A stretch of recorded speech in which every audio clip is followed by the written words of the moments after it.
Ako nga pala si Andy, 6 na taon ng OFW sa Qatar at nangangarap na maiangat ang buhay. Tara at samahan niyo ako para sa isa na namang araw ng aking buhay. At ngayong araw ngang ito ay ang araw na aking pinakahihintay dahil ito lang naman yung araw na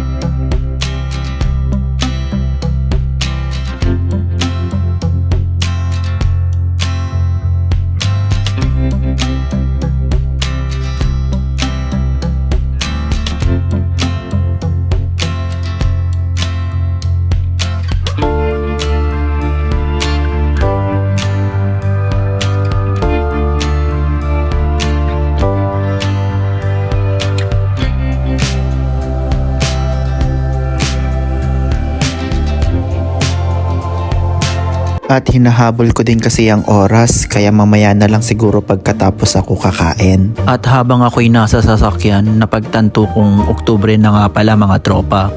2 buwan na lang magpapasko na.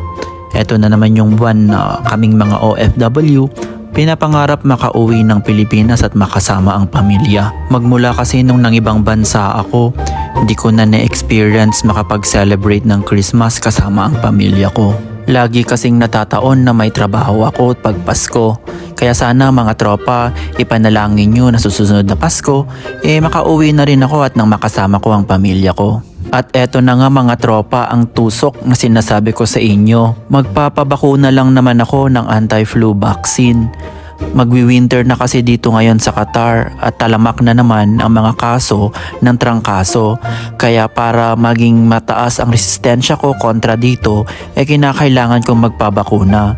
Yearly ko na kasi itong ginagawa at talaga namang epektibo siya sa akin at hindi ako masyadong nagkakasakit.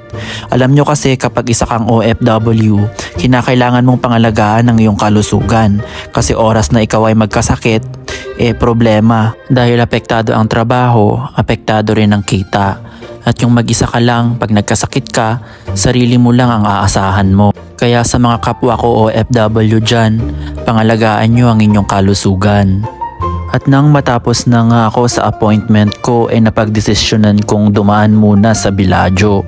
Ang Bellagio pala ay isang mall dito sa Qatar na kilala dahil sa malabinis nitong interior design. Medyo nagugutom na din kasi ako at tanghali na dahil nga sabi ko kanina pagkatapos ko na lang magpatusok ako manananghalian. At dito sa Shake Shack ko nga napiling kumain. Namimiss ko na kasi yung burger nila. Isa kasi ito sa mga paborito kong kainan ng burger. Sobrang sarap kasi ng mga burger nila dito at talaga namang sulit na sulit din. At susubukan ko ngang mag-order dito sa kanilang self-service counter. Kaso nilapitan ako ni ate at kinanong kung meron daw ba akong points card. Ang sabi ko meron. Ang sabi sa counter daw dapat ako para magamit ko yung point cards ko. Alam nyo kasi dito sa Qatar, maraming mga point cards sa bawat stores at ginagamit ko rin yan kasi yung mga naiipon kong points pwede kong pangbayad sa mga susunod kong transactions. Malaking tulong na din yon kasi minsan yung mga points na naiipon mo saktong-sakto ng pambayad sa mga kinakain mo. Isa yan sa mga life hacks or tipid tips na ginagawa naming mga OFW. Tulad na lang nitong in-order ko, ang babayaran ko sana is nasa 65 reals kaso nung ginamit ko yung points ko, ang binayaran ko na lang is 25 reals. O diba, laking tipid, may burger ka na, may price ka pa, at may drinks ka pa. Tara at samahan nyo akong kumain mga tropa kasi talagang gutom na ako kasi hindi pa ako nagagahan kanina. At pagkatapos ko ngang kumain, umuwi na rin ako agad mga tropa. At pagka-uwi ko nga ng bahay ay umidlip ako dahil sa pagod at sa sakit ng pagkakatusok ko.